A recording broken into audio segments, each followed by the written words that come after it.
மந்திரமும் மறை பொருளுமானவன் நான் மறைகள் கொல நின்ற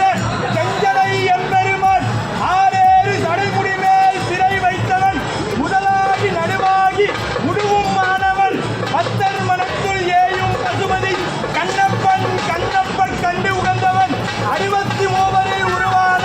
ஒருவரான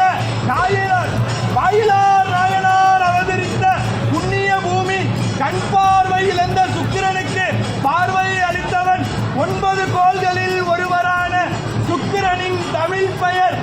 9 கோள்களின் ஒருவரான சுக்கிரனின் தமிழ் பெயர் வெள்ளி பிரதிஷ்டை செய்து வழிபட்டதால் வெள்ளீஸ்வரர் என்று பெயர் பெற்ற பார் முழுவதும் மாய பரமன் தாய் காமாட்சியம்மன் உடனாகிய திருமயிலை மகாதேவன் வெள்ளீஸ்வர பெருமான் எழுந்தருள்கிறார் வருகிறார் வருகிறார் வருகிறார்.